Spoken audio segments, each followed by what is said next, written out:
ಪಂಢರಾಪುರವೆಂಬ ದೊಡ್ಡ ನಗರ, ಅಲ್ಲಿ ವಿಠೋಬನೆಂಬ ದೊಡ್ಡ ಸಾಹುಕಾರ. ಪಂಢರಪುರವೆಂಬ ದೊಡ್ಡ ನಗರ, ಅಲ್ಲಿ ವಿಠೋಬನೆಂಬ ದೊಡ್ಡ ಸಾಹುಕಾರ. ವಿಠೋಬನಿರುವುದು ನದಿ ತೀರ, ವಿಠೋಬನಿರುವುದು ನದಿ ತೀರ, ಅಲ್ಲಿ ಪಂಢರಿ ಭಜನೆಯ ವ್ಯಾಪಾರ. ಪಂಢರಾಪುರವೆಂಬ ದೊಡ್ಡ ನಗರ, ಅಲ್ಲಿ ವಿಠೋಬನೆಂಬ ದೊಡ್ಡ ಸಾಹುಕಾರ.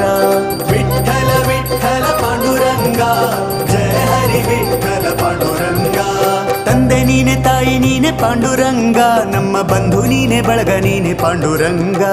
ತಂದೆ ನೀನೆ, ತಾಯಿ ನೀನೆ ಪಾಂಡುರಂಗ, ನಮ್ಮ ಬಂಧು ನೀನೆ, ಬಳಗ ನೀನೆ ಪಾಂಡುರಂಗ. ಭಕ್ತರ ಪೋಷಕ ಪಾಂಡುರಂಗ, ನಮ್ಮ ಮುಕ್ತಿದಾಯಕ ಪಾಂಡುರಂಗ. ಪಂಢರಾಪುರವೆಂಬ ದೊಡ್ಡ ನಗರ, ಅಲ್ಲಿ ವಿಠೋಬನೆಂಬ ದೊಡ್ಡ ಸಾಹುಕಾರ. ಪಂಢರಪುರ